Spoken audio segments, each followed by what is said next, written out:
السلام علیکم ناظرین، میں ہوں محمد شہزاد اور آپ دیکھ رہے ہیں میرا یوٹیوب چینل۔ چلاؤ گولیاں، بچھاؤ لاشیں، ہم نہیں ڈریں گے، تمہارے سامنے ڈٹ کے کھڑے ہوں گے۔ ناظرین، شیر افضل مروت نے لندن میں تقریر کرتے ہوئے طاقتور حلقوں کو وارننگ جاری کر دی۔ انہوں نے کہا کہ اب ہم ہر حال میں نکلیں گے اور تمہارے سامنے سرنڈر نہیں کریں گے۔ مزید تفصیلات ویڈیو۔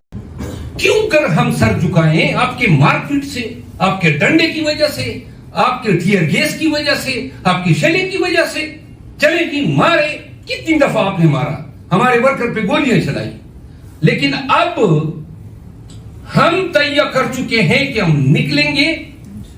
آپ اس جگہ سے جہاں ہم کنونشن کریں گے قانون کے مطابق، قسمن کہتے ہیں کہ لاش پہ اٹھاؤ گے ہمارے، لیکن ہم آپ سے بانٹیں گے نہیں، ہم ہتھیار نہیں ڈالیں گے۔ یہ ملک ہمارا ہے، آپ سے کہیں زیادہ ہم نے اس ملک کے لیے قربانیاں دی ہیں۔ ہم محب وطن ہیں، یہ ملک پہ ہماری جان وار، لیکن ہم اس ملک کی نظریاتی، ہم اس ملک کی سیاسی اور اس کی آئینی بے حرمتی اس انداز سے کسی کو کرنے نہیں دیں گے انشاءاللہ۔ یہ الفاظ کی جنگ نہیں ہے۔ ہم کنونشن شروع کر رہے ہیں کے پی میں، ہم جائیں گے اور انشاءاللہ وہ نہیں ہوگا کہ آپ آ گئے، آپ نے مارا پیٹا اور ہم بھاگ گئے۔ ہم ادھر ہی پڑے رہیں گے جب تک کہ آپ ہمارے وجود کو گولیوں کے داغ اتنے نہیں نکالیں گے کہ ہمارے وجود جو ہیں وہ وہاں پہ پڑے رہے، آپ کے لیے اور دنیا کے لیے عبرت کی نشان بنیں گے کہ یہ ہم وہ لوگ ہیں جنہوں نے اس ملک کی غربت پہ اپنی قربانی دی ہے، اور ہم دیتے رہیں گے۔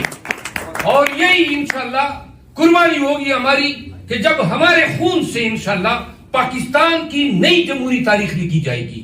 کوئی انہوں نے میرے پاکستان کے آتے ہوئے میرے ہس حق پہ کہ میں کنونشن کا حق رکھتا ہوں، مجھ پہ بغاوت کا مقدمہ دائر کیا، میں جاز میں تھا، اور بھائی وہ وقت گزر گیا کہ تمہارے بغاوت کے اور تمہارے غدار کہنے سے اور تمہارے یہ گھٹیا الزام لگانے سے لوگ ڈرا کرتے تھے۔ اس ملک کو اب انہوں نے یہ سمجھنا ہے، اگر یہ الیکشن آ رہے ہیں، ہمیں امید ہے، خان بھی امید رکھتا ہے کہ ہمیں الیکشن میں لڑنے کا موقع دیا جائے گا، جو ہمارا ایک حق ہے۔ حقوق تو بار بار پامال ہو رہے ہیں، لیکن جس انداز میں اب تک ہم حقوق مانگ رہے ہیں، ان کے کانوں پہ جو تک نہیں دیں گی ہے۔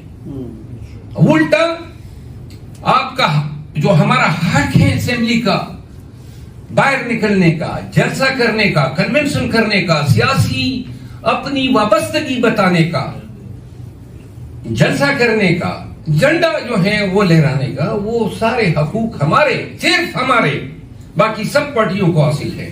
اگر آپ آج اس پہ کمپرومائز کر گئے، 2-3 مہینے کے بعد آپ کی الیکشن ہے، کہاں آپ کمپین کرتے پھریں گے؟ کون آپ کو کرنے دے گا؟ کون آپ کو جھنڈا باہر لے جانے کی اجازت دے گا؟ نہیں دے رہے ہیں، تو پھر اس قوم کو اب ہمت کرنی چاہیے۔ فیلنگز ہوتی ہے کیونکہ ہم بڑے غیر محفوظ ہیں، جن کے آگے جا کے فریاد کرنا ہوتا ہے کہ جی میں انڈر تھریٹ ہوں یا میری لائف کو خطرہ ہے، وہی لوگ یہ کر رہے ہیں۔ تو لہذا آپ کی فریاد کی جگہ نہیں رہی ہے، اور پھر ان کے خلاف فریاد کی جگہ عدالتیں ہوتی ہے، وہ جگہ بھی ہم سے چھین لی اس کرپٹ نظام نے۔ اب آگے سے ہمارے پاس کچھ نہیں ہے، ایک چیز ہمارے پاس رہ گئی ہے، جب عدالت میں نکل جاتی ہے تو پھر آپ کا سلسلہ ڈائریکٹ اپنے خالق کے ساتھ ہو جاتا ہے۔ ہمیں